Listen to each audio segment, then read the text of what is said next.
दोस्तों आपका आईफोन के अंदर मैक्स टकाटक डाउनलोड नहीं हो पा रहा है, तो दोस्तों आपको क्या करना है, अपने आईफोन को अपडेट कर देना है नए सॉफ्टवेयर के साथ। दोस्तों मेरे आईफोन 6s के अंदर आप देख सकते हो मैक्स टकाटक चल रहा है बिना किसी प्रॉब्लम के। तो दोस्तों इसको सॉल्व कैसे करें, तो दोस्तों चलो मैं आपको दिखा देता हूँ कि मैं चलो ऐप स्टोर पे चल के आपको दिखा देता हूँ। कोई प्रॉब्लम नहीं, डाउनलोड हो चुका है, पूरी तरह से डाउनलोड है दोस्तों। चलो ऐप स्टोर पे, जैसे ऐप स्टोर पे जाते हैं और यहाँ पर सर्च करते हैं मैक्स टकाटक, MX टकाटक। क्या करता है MX टकाटक या मैक्स टकाटक बोलो, यहाँ पर करते हैं सर्च MX टकाटक।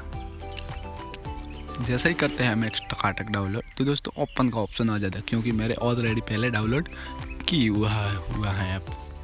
तो दोस्तों चलो मैं आपको दिखा देता हूँ।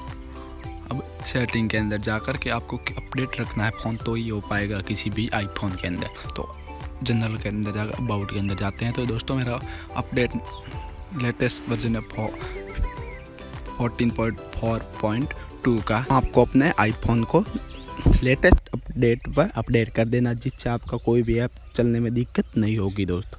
तो वीडियो अच्छा लगा हो तो लाइक शेयर ज़रूर कीजिएगा दोस्तों। चैनल पर पहली बार हो तो चैनल सब्सक्राइब करना मत भूलना। तब तक के लिए जय हिंद, जय भारत।